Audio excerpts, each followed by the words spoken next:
I love it. It's a technique which I think is becoming a little over-familiar.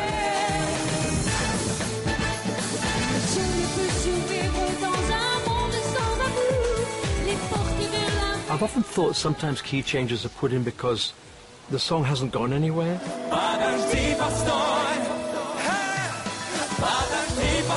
And the only way to take it somewhere is to go and lift it, and it's a bona fide thing to do. Key change should only be used if it's felt necessary to take the song to an extra level and not just for the sake of it.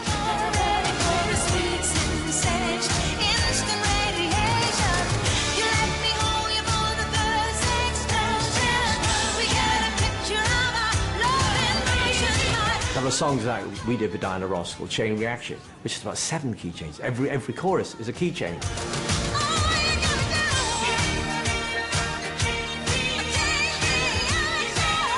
But to have a key change for the sake of it, I think would be a killer. You raise me up so I can't stand on mountains.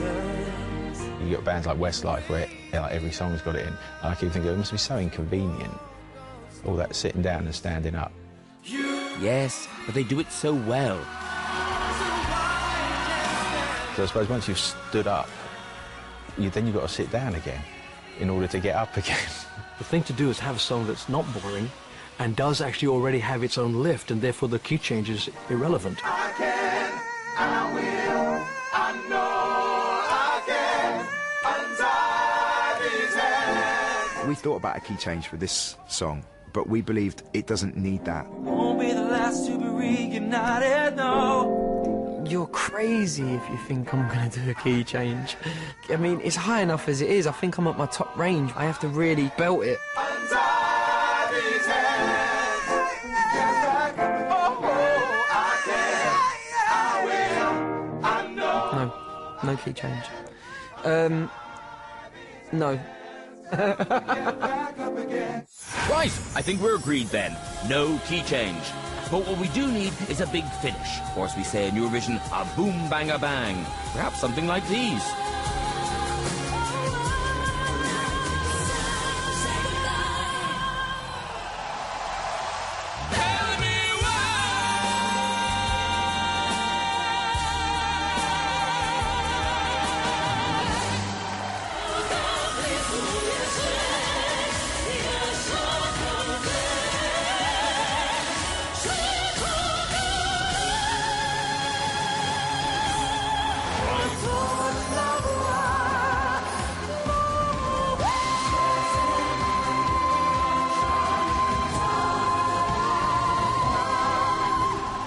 But there have also been some that have killed off any chance of Eurovision victory whatsoever.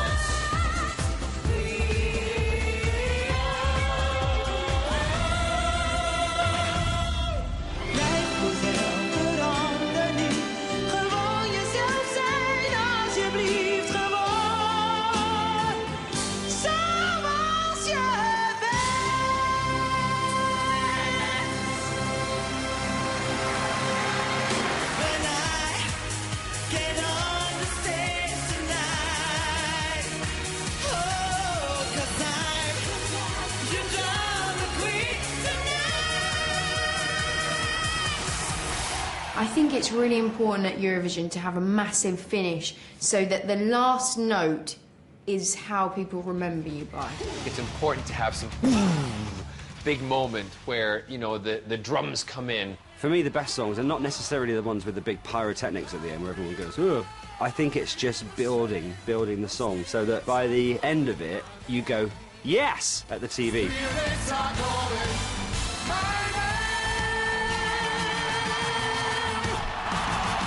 A tradition at Eurovision is to have a big finish. My thought is to have a bit of a pyrotechnic moment. That would be kind of nice. Finish with a bang.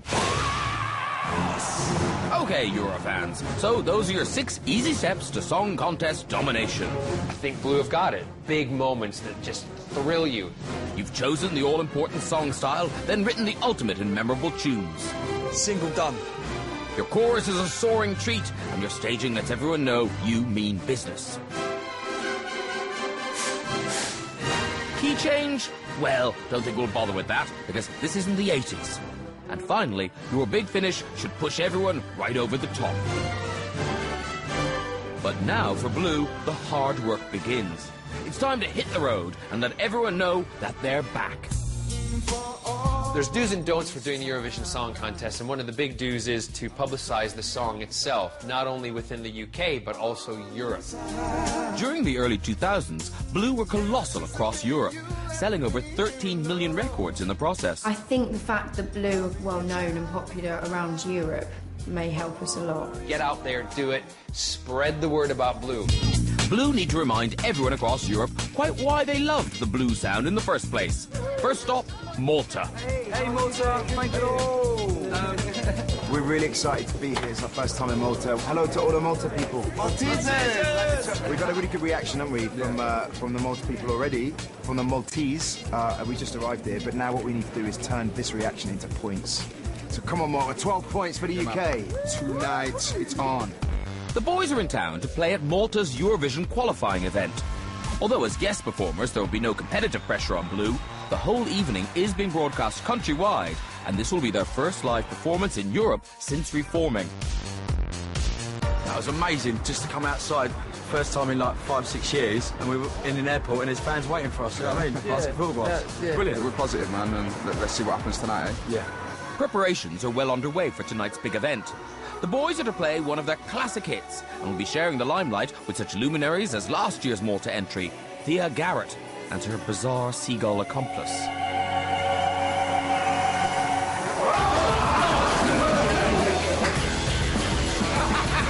My first impression is that the Eurovision contest in Malta is a really big deal. I mean, everyone takes it so seriously. And I'm thinking that we should start taking it serious, so come on.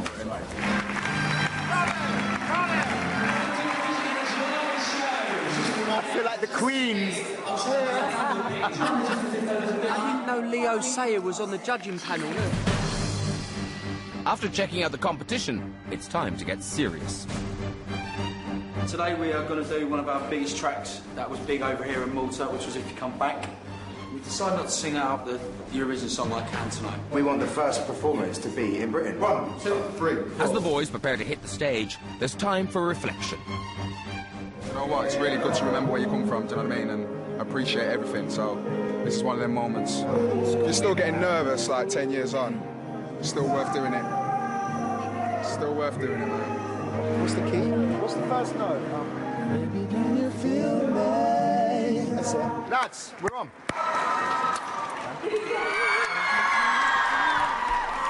Okay, and we're off.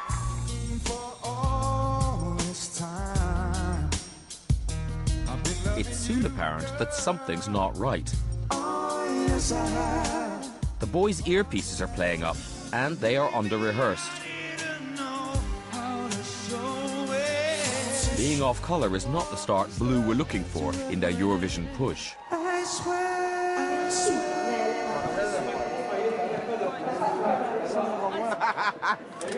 You sang the wrong words. I sang the wrong words. I sang the wrong words. I messed up the words as well. I sang the wrong words. Are we allowed to do it again? Is this live? No, it's live. No, I mean, are we allowed to perform it again? It's live, you can't do it. Is it live? It's going to be like on the Eurovision night, isn't it? We're going to get one take. Show business. At one point, I went to sing, and I totally forgot my words in the first chorus. I was like, I missed it. It was so loud on that stage, and I kept taking it in and out, taking it in and out. It wasn't our best, but... Yeah, come here, come on. It's not a beauty competition. It's a song contest. So in the end, all of us, though, regardless of our status in life, whether we've had #1s around the world or we're newcomers, in the end, we're level. I hope the public realize that if Blue come in, you can respect their fame, you can respect their success, but in the end, they're just another competitor like the others. Malta, for me, was a massive, massive eye-opener. I kind of had a certain swagger in Malta, looking back at it, I'm very, very disappointed with myself. We didn't prepare because we thought we could just go out there and do it. And we've looked at it back on the video and gone, we need to up our game, boys. Top singing coach Daniel Thomas is brought in to whip the boys into stage-worthy condition. I'm not sure exactly what happened in Malta, but all I know is that the band that turned up today was a band that was severely under-rehearsed. We came off the stage and we weren't happy with our vocals. It's about getting back our blend together, about singing again, getting confidence. I don't want to complicate things. No, we don't know the We part. just want to sing the song, go back to basics now, Dan, do you know what I mean? And Okay. All right, give me this.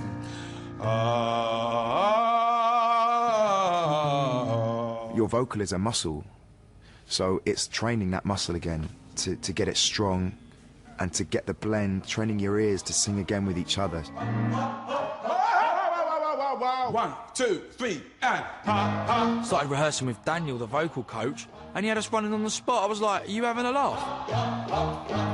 Honestly, we were knackered after about 10 seconds of doing it. Is this what this man's all about, running on the spot, singing? But I'll tell you what, A, it helps us breathe, and B, it helps us to sing by the end of that day. Back to the top. Hello? That's just the beginning. That's just the beginning. Here we go. 5, 6, 7, and... They were just so not prepared. Go again. You know, today was a shock to their system. What have I let myself in for? It's always been quite hard to sing live and dance. We're not wanting to dance around too much. We're too old to be doing like kind of all these, you know, boy band kind of moves. I think that it's very shaky. These are 4 young men. They're going to be nervous, but it's my job to give them the confidence and the stamina that they need. I think they're brilliant. They will be great ambassadors. Let's get back to being serious, and I think this year, I think we're going to win. It's one thing sounding good.